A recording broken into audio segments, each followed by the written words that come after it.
నమస్తే, నేను Priya. Welcome to health plus. ఈరోజు వరల్డ్ ఐవీఎఫ్ డే సందర్భంగా సంతానలేమి సమస్యతో బాధపడుతున్న వారికి మరియు సంతానోత్పత్తిలో వచ్చిన అత్యాధునిక చికిత్సల గురించి, అసలు సంతానలేమికి పురుషుల పాత్ర ఎంతవరకు కారణం కావచ్చు, ఇలాంటి వారికి ఐవీఎఫ్ ట్రీట్మెంట్ ఎలా ఉపయోగపడుతుంది, Hegde fertility consultant reproductive medicine doctor Indrani మనతో పాటు ఉన్నారు. వారిని అడిగి మరిన్ని విషయాలు తెలుసుకుందాం. సో ముందుగా ఇవాళ వరల్డ్ ఐవీఎఫ్ డే సందర్భంగా ఫ్యూ వర్డ్స్ మీ మాటల్లో. సో ఇవాళ మనము సక్సెస్ఫుల్గా ఈ ఐవీఎఫ్ ట్రీట్మెంట్ జరుగుతూ ఉంది. So world IVF day celebrate చేసుకుంటున్నాము. ఫస్ట్ బేబీ వచ్చేసి లూయిస్ బ్రౌనీ. తన 1978లో ఇంగ్లాండ్లో జన్మించారు ఫస్ట్ ఐవీఎఫ్ ట్రీట్మెంట్ ద్వారా. ఆ తర్వాత second world IVF baby and మన ఇండియన్ ఫస్ట్ ఐవీఎఫ్ బేబీ కూడా అదే ఇయర్లో కొన్ని రోజుల గ్యాప్లోనే జన్మించడం జరిగింది. సో వాళ్ళు ఈ మధ్యనే 40th బర్త్డే సెలబ్రేట్ చేసుకున్నారు. సో ఎంతోమంది కపుల్స్కి ఈ ఐవీఎఫ్ ట్రీట్మెంట్ ద్వారా మనం సక్సెస్ఫుల్గా వాళ్ళ పేరెంట్హుడ్ని ఎంజాయ్ చేసే అదృష్టాన్ని కలిగించాము. అండ్ ఇప్పటికీ almost more than 8 million IVF babies పుట్టారనమాట. సో రైట్, అంటే ఇన్ఫర్టిలిటీ కపుల్స్కి ఏ ట్రీట్మెంట్ అయితే మీరు సజెస్ట్ చేస్తారు యూజువల్లీ? సో మామూలుగా ఇన్ఫర్టిలిటీ అనేది ఇంతకుముందు మేము చదువుతున్న టైంలో అది ఒక 5% ఇన్సిడెన్స్ అలా ఉండేది. ఈ మధ్య కాలంలో ఆ ఇన్సిడెన్స్ అనేది చాలా ఎక్కువగా చూస్తున్నాం. సో అరౌండ్ 15% ఆఫ్ ద కపుల్స్లో వరల్డ్ వైడ్గా కూడా, అంటే 6 కపుల్స్లో చూసుకుంటే ఒక కపుల్కి ఈ సంతానలేమి సమస్యతో బాధపడుతున్నారు. సో ఈ సంతానలేమి సమస్యకి కారణాలు మెయిన్గా అంటే ఈ మధ్య కాలంలో ఏంటంటే ఎక్కువగా ఉమెన్ వాళ్ళు కెరియర్ గురించి కానీ లేదంటే సెటిల్మెంట్ కోసం కొంచెం పోస్ట్పోన్ మ్యారేజ్ అనేది లేట్ మ్యారేజెస్ కావడము, ఆ తర్వాత మ్యారేజ్ అయిన తర్వాత కూడా వాళ్ళు ప్రెగ్నెన్సీకి పోస్ట్పోన్ చేసుకోవడము. సో దీనివల్ల ఏమైపోతుందంటే ఎక్కువగా ఏజ్ రిలేటెడ్ ఫర్టిలిటీ ప్రాబ్లమ్స్ ఎక్కువ కనిపిస్తున్నాయి. అంతే ఈవెన్ కొంతవరకు యంగ్ ఉమెన్లో, అంటే ఇప్పుడు రూరల్ ఏరియాస్లో వాళ్ళకి మ్యారేజెస్ అవన్నీ తొందరగానే చేసేస్తారు, బట్ స్టిల్ ఈవెన్ వాళ్ళల్లో కూడా కొంతవరకు ఇది చూస్తున్నాం. అంటే ఇది కూడా కొంతవరకు ఈ ఎన్విరాన్మెంటల్ ఫ్యాక్టర్స్ కానీ లైఫ్ స్టైల్ చేంజెస్ ప్రభావం అనేది కూడా చాలా ఉందని చెప్పుకోవచ్చు. అండ్ దెన్ ఈ ఎన్విరాన్మెంటల్ ఫ్యాక్టర్స్లో మెయిన్గా ఏంటంటే ఈ పొల్యూషన్, ఎయిర్ పొల్యూషన్ ఒకటి, తర్వాత ఈ ఫుడ్ గురించి మనం పెస్టిసైడ్స్ అవన్నీ ఎక్కువ యూజ్ చేయడము, దాని ఎఫెక్ట్ వల్ల కూడా చాలా వరకు ఈ ప్రాబ్లమ్స్ అనేవి ఉన్నాయి. And then lifestyle changes ఏంటంటే చాలా వరకు ఈ సెడెంటరీ లైఫ్ స్టైల్, అంటే ఫిజికల్ యాక్టివిటీ తగ్గిపోవడము, తర్వాత night duties, night shifts, stress, వీటన్నిటి వల్ల కూడా కొంతవరకు ఈ ఇన్ఫర్టిలిటీ ప్రాబ్లం అంటే ఒబేసిటీ పెరగడము. సో ఒబేసిటీ వల్ల చాలా వరకు యంగేజ్లోనే అంటే 30 years లోపు వాళ్ళకి చాలా వరకు ఈ డయాబెటీస్ కానీ హైపర్ టెన్షన్ తొందరగా రావడం, ఇలావన్నీ కూడా ఈ ఇన్ఫర్టిలిటీ ని వాళ్ళకి కాజ్ చేస్తున్నాయి అన్నమాట. అలాగే ఐవీఎఫ్ అండ్ ఐయుఐ మధ్య డిఫరెన్స్ అంటే ఏం చెప్తారు? సో ఐయుఐ అంటే ఇప్పుడు ఇనీషియల్గా ఒక కపుల్ 1 year ట్రై చేసినా వాళ్ళకి ప్రెగ్నెన్సీ రాకపోతే వాళ్ళని ఎవాల్యుయేట్ చేస్తాం. సో వాళ్ళకి కొన్ని బేసిక్ బ్లడ్ టెస్ట్ చేస్తాము, ఆ తర్వాత వాళ్ళకి స్కాన్ అదన్నీ చేస్తాము. మెయిన్గా ఫీమేల్ ఏజ్ ఇంపార్టెంట్. సో వాళ్ళకి ఒవేరియన్ రిజర్వ్ అనేది ఎలా ఉందో చెక్ చేస్తాము. ఆ తర్వాత మెయిల్ పార్ట్నర్కి ఈక్వల్గా ఇంపార్టెంట్. ఇప్పుడు ఫీమేల్కి మనం ఎలా అయితే వర్కప్ చేస్తామో ఆ ఫ్యాక్టర్స్ 50% అనుకున్నప్పుడు మేల్కి కూడా 50% ఫ్యాక్టర్స్ ఉంటాయి. సో మేల్లో కూడా మనము ఈ సెమెన్ అనాలిసిస్ చేసి వాళ్ళ కణాల కౌంట్ కానీ మొటిలిటీ అవన్నీ ఎలా ఉందో ఎవాల్యుయేట్ చేస్తాం. ఇవన్నీ ఎవాల్యుయేట్ చేసిన తర్వాత వాళ్ళకి ఐయుఐ కానీ ఐవీఎఫ్ కానీ సజెస్ట్ చేస్తాం. సో ఐయుఐ ప్రాసెస్లో ఏమో వాళ్ళకి మామూలుగా అమ్మాయికి పీరియడ్ వచ్చాక 2వ రోజు నుంచి మెడిసిన్స్ అవన్నీ ఇచ్చి వాళ్ళ ఎగ్ పెరిగిన టైంలో హస్బెండ్ స్పర్మ్ని వాష్ చేసి అందులో ఉన్న మొటైల్ స్పర్మ్స్ని తీసుకొని ఒక సన్న గొట్టం ద్వారా గర్భసంచి లోపల పెట్టేస్తాం. అండ్ దెన్ ఐవీఎఫ్ అంటేనేమో మామూలుగా పీరియడ్ వచ్చాక వాళ్ళకి ఇంజెక్షన్స్ అవన్నీ ఇచ్చి ఎక్కువ ఫాలికల్స్ పెరిగేలాగా ఇంజెక్షన్స్ ఇస్తాము. ఆ ఇంజెక్షన్స్ ఒక 8-10 రోజులు ఉంటాయి. ఆ ఇంజెక్షన్స్ తీసుకున్నాక వాళ్ళ ఎగ్ రెడీ ఉన్న టైంలో బయటికి తీసి, చిన్న మత్తిచ్చి బయటికి తీసి ఆ ఎగ్ని స్పర్మ్తో కలిపేసి వచ్చిన ఎంబ్రియోని యూట్రస్ లోపల పెడతామన్నమాట. దాన్ని ఐవీఎఫ్ అని అంటాం.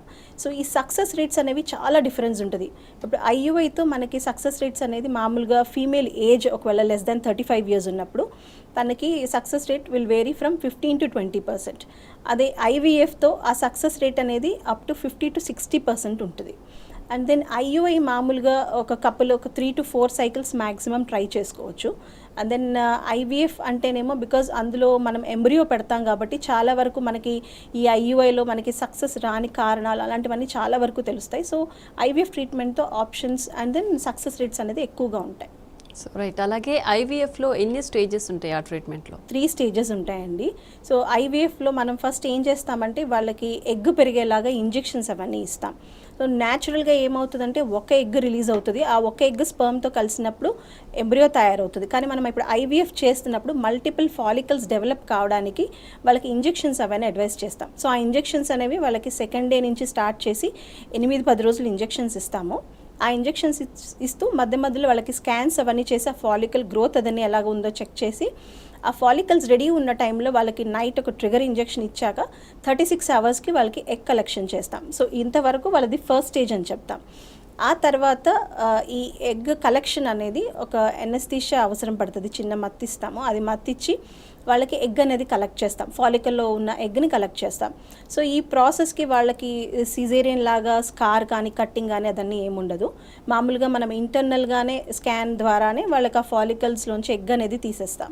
సో ఎగ్ తీసిన రోజునే హస్బెండ్ స్పర్మ్ కలెక్ట్ చేసి ఆ రెండు కలిపేశాక ఏదైతే ఎంబ్రియో తయారవుతుందో దాన్ని వాళ్ళ గర్భసంచి లోపల పెట్టేస్తాం. అంటే ఒక 2 ఎంబ్రియోస్ అట్లా పెడతాం. సో ఇది సెకండ్ స్టేజ్. సో ఒకసారి ఎంబ్రియో ట్రాన్స్ఫర్ అయిపోయిన తర్వాత వాళ్ళకి కొన్ని మెడికేషన్ అడ్వైస్ చేస్తాం. అది ఓరల్ మెడికేషన్స్ ఉంటాయి, కొంతవరకు ఇంజెక్షన్స్ కూడా ఉంటాయి. సో అవన్నీ ఇచ్చిన తర్వాత ఒక 14 డేస్ తర్వాత వాళ్ళకి ప్రెగ్నెన్సీ టెస్ట్ అంటే బీటా హెచ్సిజీ పాజిటివా నెగిటివా అనేది టెస్ట్ చేసి చూస్తాం అనమాట. So these are the 3 stages of IVF treatment. Right. అలాగే ఐవీఎఫ్ ట్రీట్మెంట్ అనేది జనరల్గా అంటే ఒక కపుల్కి ఎప్పుడు సజెస్ట్ చేస్తారు, ఎప్పుడు అవసరం పడుతుంది? 2 ఇండికేషన్స్ ఉంటాయండి. అవి డెఫినెట్గా వాళ్ళు ఐవీఎఫ్ తప్ప వేరే ఆప్షన్ చూస్ చేసుకోలేరు. ఇప్పుడు మనం వాళ్ళకి ఎవాల్యుయేషన్ అదన్నీ చేసిన తర్వాత మెయిన్గా ట్యూబ్లో ఏమన్నా ప్రాబ్లం ఉన్నప్పుడు అంటే బ్లాక్ ఏమన్నా ఉన్నా కూడా సో వాళ్ళకి ఐవీఎఫ్ సజెస్ట్ చేస్తాం. తర్వాత సెమెన్ అనాలిసిస్లో మనం చూసిన తర్వాత మేల్కి మెయిన్గా స్పర్మ్ కౌంట్ అనేది చాలా తక్కువ ఉన్నప్పుడు అంటే లెస్ దెన్ 5 మిలియన్ ఉన్నప్పుడు లేదా అసలు మొటిలిటీ లేనప్పుడు వాళ్ళకి డెఫినెటివ్గా ఐవీఎఫ్ఏ సజెస్ట్ చేస్తాం.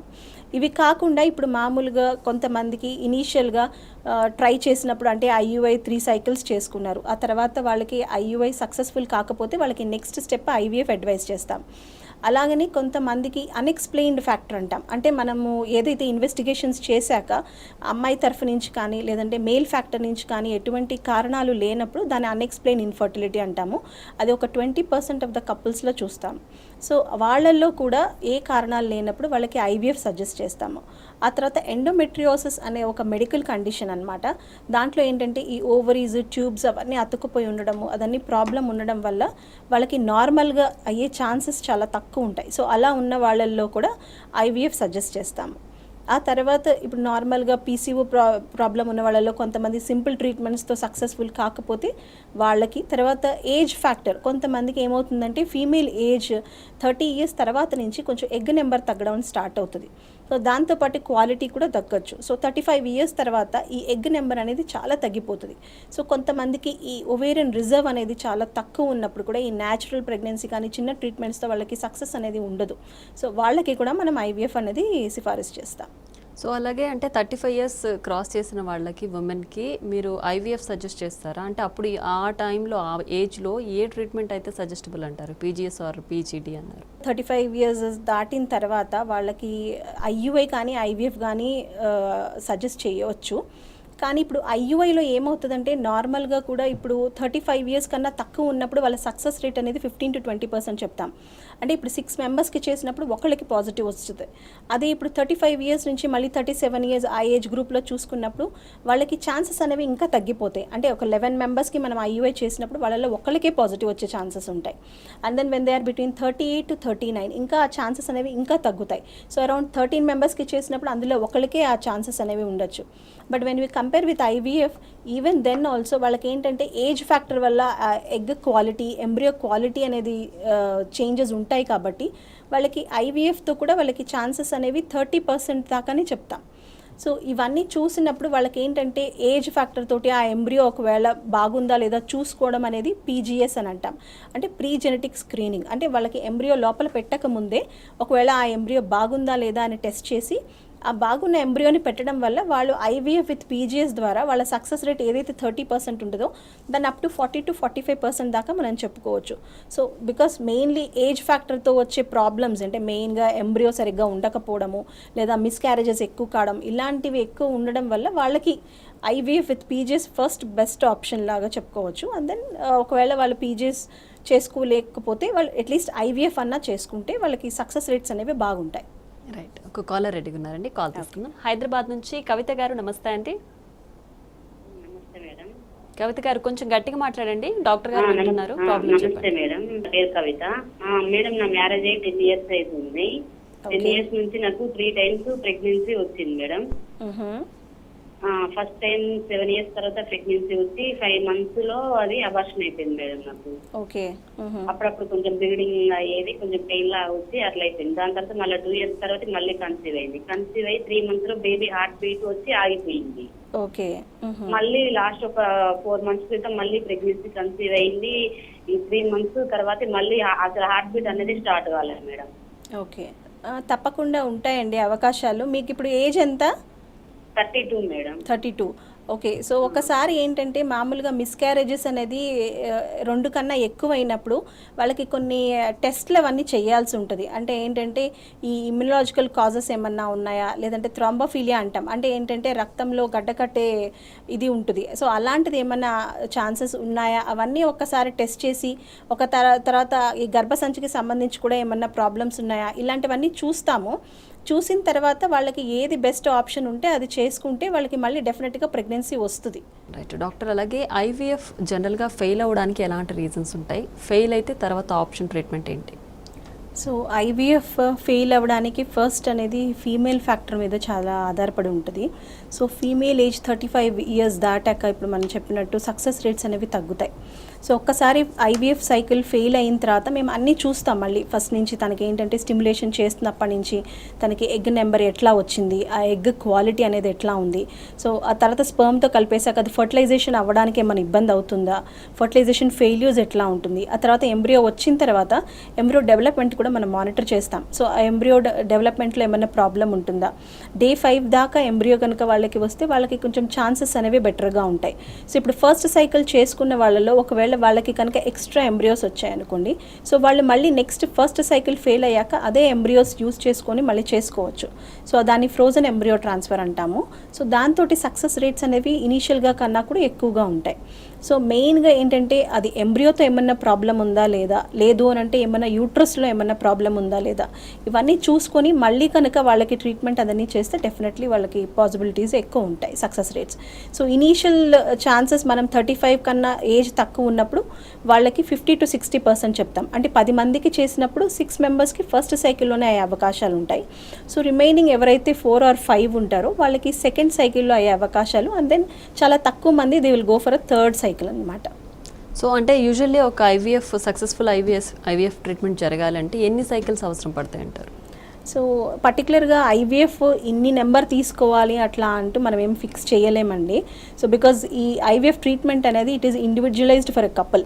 సో వాళ్ళకి వాళ్ళ ఉన్న ఫ్యాక్టర్స్, అంటే ఫస్ట్ ఫీమేల్ ఏజ్ ఫ్యాక్టర్ ఎట్లా ఉంది, లేదా మేల్ ఫ్యాక్టర్తో ఎట్లా ప్రాబ్లం ఉంది, లేదా వాళ్ళు ఎన్ని ఏళ్ల నుంచి ట్రై చేస్తున్నారు, లేదా వేరే ప్రీవియస్గా ఇంతకుముందు ఏ ట్రీట్మెంట్స్ తీసుకున్నారు, ఇప్పుడు మళ్ళీ వాళ్ళ ఐవీఎఫ్ ట్రీట్మెంట్ తీసుకున్నప్పుడు వాళ్ళకి సక్సెస్ రేట్స్ అనేవి ఎట్లా ఉంటాయి, ఇవన్నీ మనం ఒకసారి చూసుకోవాల్సి వస్తుంది. అండ్ దెన్ ఒకసారి 2 సార్లు కన్నా ఎక్కువ ఫెయిల్ అయిన వాళ్ళు ఉంటే వాళ్ళకి కొంచెం అడ్వాన్స్డ్గా మనం ఎవాల్యుయేట్ చేయాల్సి ఉంటుంది. అంటే దానికి కారణాలు ఇప్పుడు మనము యూట్రస్ లైనింగ్తో ఏమన్నా ప్రాబ్లమా, ఇప్పుడు మనం ఏం చేస్తామంటే ఎంబ్రియో బాగుందా లేదా చెక్ చేసి ఆ ఎంబ్రియోని కరెక్ట్ టైంలో లోపల ప్లేస్ చేస్తాం. కానీ ఒక్కొక్కసారి ఆ రిసెప్టివిటీ అనే దగ్గర కూడా ప్రాబ్లం ఉండొచ్చు, అంటే ఆ ఎంబ్రియోని యాక్సెప్ట్ చేయకపోవచ్చు. ఆ టైంలో ఆ ఎంబ్రియో రిసెప్టివిటీ అది కరెక్ట్గా ఉందా లేదా అనేది మనం చెక్ చేయడానికి ఎండోమెట్రియల్ బయాప్సీ తీసి దాన్ని ఎరా బయాప్సీ అని అంటాం. సో అదొకటి చూసుకొని దాన్ని బట్టి వాళ్ళకి నెక్స్ట్ టైం ఆ టైంలో కరెక్ట్గా మనం పెట్టుకోవడం వల్ల కూడా ఒక్కొక్కసారి మనకి ఛాన్సెస్ అనేవి ఎక్కువ అవుతాయి. అండ్ దెన్ ఈవెన్ ఎంబ్రియో కూడా ఒకవేళ ఎంబ్రియో క్వాలిటీ, ఇప్పుడు మనం ఎంబ్రియో క్వాలిటీ అంటే మామూలుగా చూసే మార్ఫలాజికల్ ఫీచర్స్తో చూసి చెప్తాం.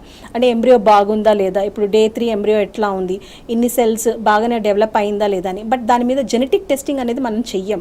సో ఒకవేళ ఆ జెనెటిక్ ప్రాబ్లం వల్ల ఏమన్నా ఫెయిల్ అవుతుందేమో కూడా మనకు తెలియదు. సో అట్లాంటి వాళ్ళకి ఇప్పుడు 2 సార్లు ఫెయిల్ అయినప్పుడు వాళ్ళకి డెఫినెట్లీ మనం ఈ అడ్వాన్స్డ్ ట్రీట్మెంట్స్లో పీజీఎస్ అనేది కూడా ఒకటి సజెస్ట్ చేస్తాం. సో వాళ్ళకి ఏంటంటే ఒక ఎంబ్రియో బాగుందా లేదో తెలుసుకొని తర్వాత కరెక్ట్ టైమింగ్ ఆ ఎంబ్రియో ఎప్పుడైతే పెడితే లోపల యాక్సెప్టెన్స్ ఉంటుందో ఆ టైంలో పెట్టడం వల్ల వాళ్ళకి ఛాన్సెస్ అనేవి ఇంప్రూవ్ అవుతాయి. సో ఇదన్నీ కూడా వాళ్ళ ఉన్న ఫ్యాక్టర్స్ని బట్టి ఆధారపడి ఉంటుంది. సో కొంతమంది పేషెంట్స్ 3 సైకిల్స్లోనే కన్సీవ్ అయిన వాళ్ళు ఉంటారు, చాలా తక్కువ మంది they need more cycles. So కొంతమంది 5th or 6th సైకిల్లో కన్సీవ్ అయిన వాళ్ళు కూడా ఉన్నారు. So this is a safe process. వాళ్ళు ఇన్ని అని ఏం లేదు. ఇప్పుడు ఒకవేళ ఫస్ట్ సైకిల్లో చేసాము, వాళ్ళకి ఎక్కువ ఎంబ్రియోస్ రాలేదు, బట్ వాళ్ళది మెయిన్గా ట్యూబ్లో ప్రాబ్లం ఉందనుకోండి, సో అలాంటి వాళ్ళకి మనం మళ్ళీ ఐవీఎఫ్ఏ చేయాల్సిందే. సో అలాగనే మేల్ ఫ్యాక్టర్ చాలా స్పర్మ్ కౌంట్ తక్కువ ఉన్న వాళ్ళకి న్యాచురల్గా కానీ వేరే చిన్న పద్ధతుల ద్వారా ట్రీట్మెంట్లో ప్రెగ్నెన్సీ వచ్చే ఛాన్సెస్ ఉండవు. సో వాళ్ళు మళ్ళీ అలాంటి వాళ్ళకి కూడా మళ్ళీ ఐవీఎఫ్ ట్రీట్మెంట్ అవసరం పడవచ్చు. So there is no fixed number ఇట్లా ఇన్నే చేసుకోవాలి అది అని. It depends on the factors ఏంటి అదని. రైట్, ఒక కాలర్ ఉన్నారండి, కాల్ తీసుకుందాం. మేడ్చల్ నుంచి స్వప్న గారు, నమస్తే అండి. నమస్తే మేడం. చెప్పండి, ప్రాబ్లం ఏంటో చెప్పండి, డాక్టర్ గారు ఉన్నారు. మేడం నేను ఐవీఎఫ్ ట్రీట్మెంట్ చేయించుకున్నా మేడం లాస్ట్ మంత్. ఓకే, 2 ఎంబ్రియోసే వచ్చినాయి మ్యామ్.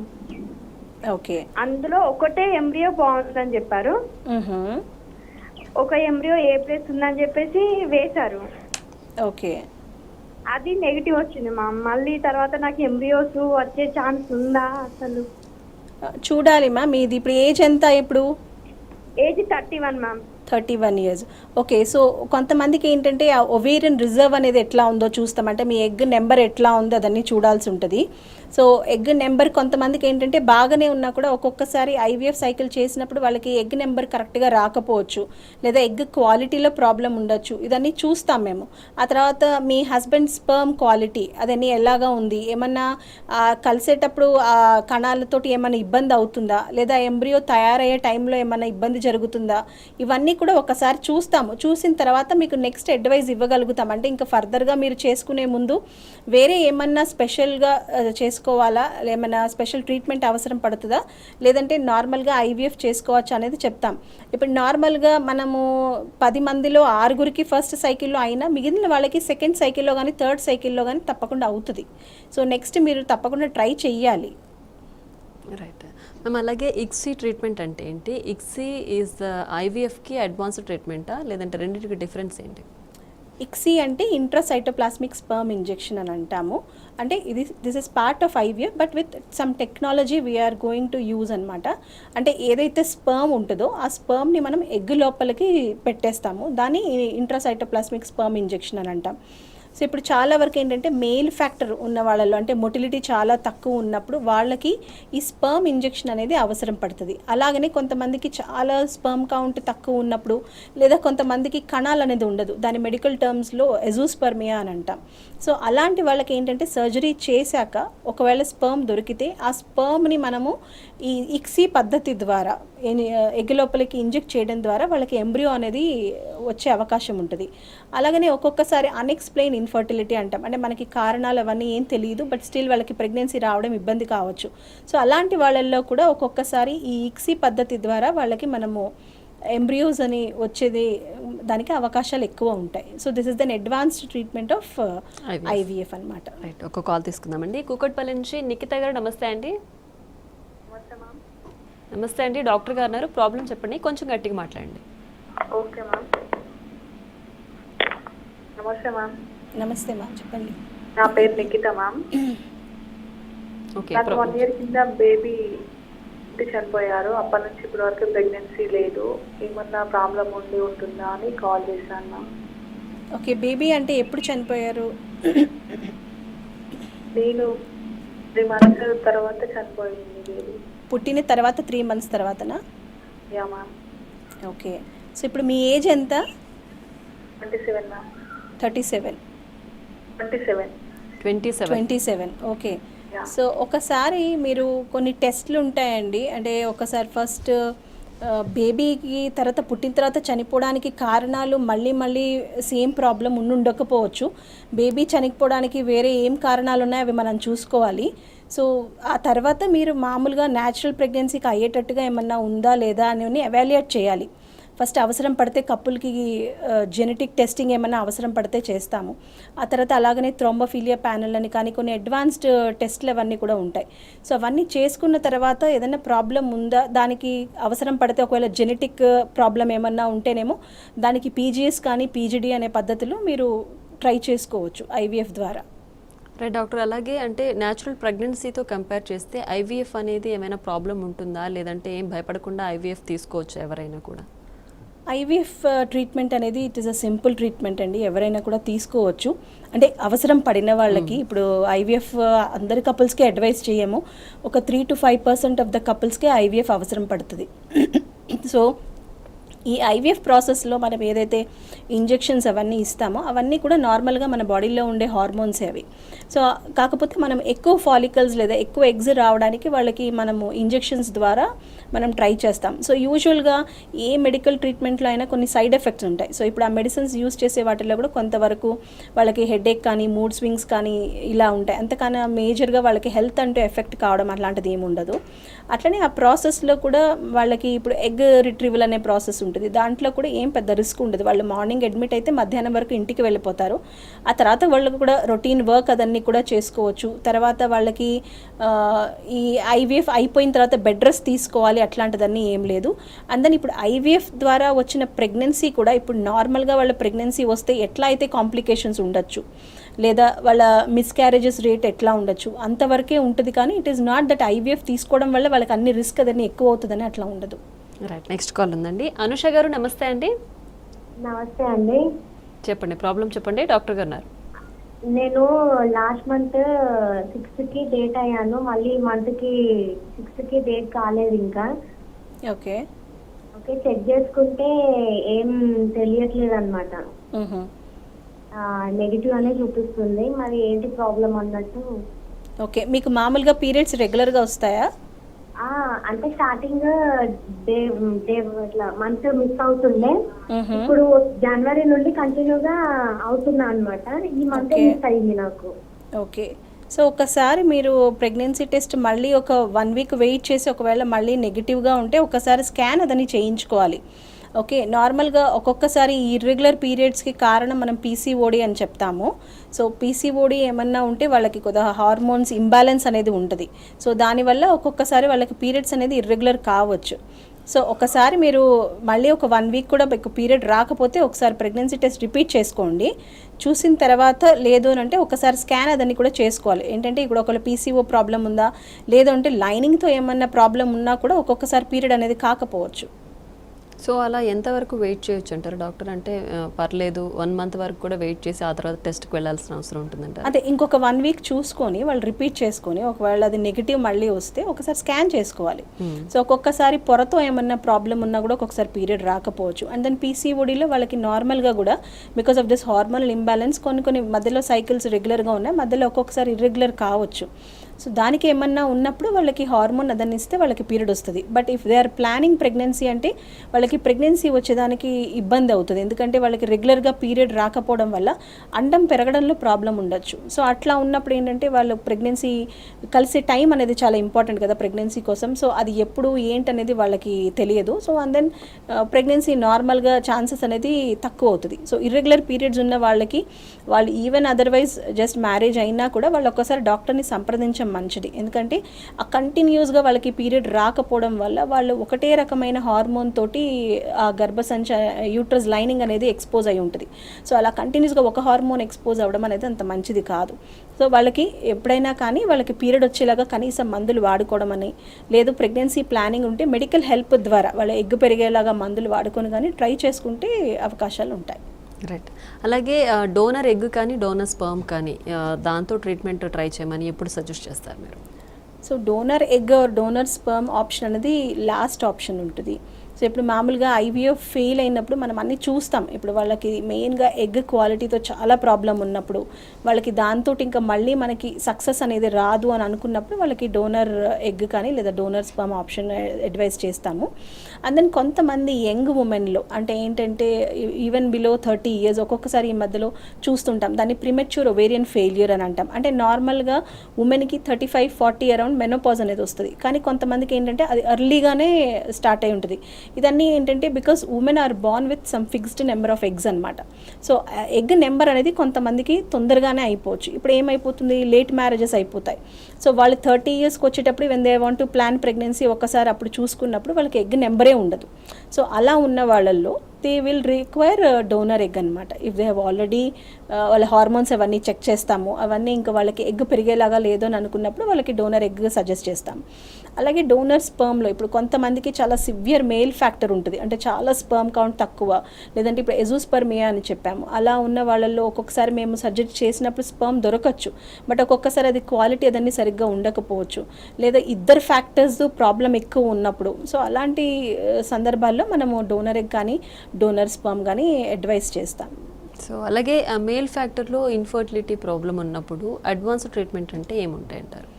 ఇప్పుడు మామూలుగా మనము ఫీమేల్కి అయితే ఏజ్ ఫ్యాక్టర్ వల్ల వాళ్ళకి ఎగ్ క్వాలిటీ అనేది తక్కువ అని చెప్తాం.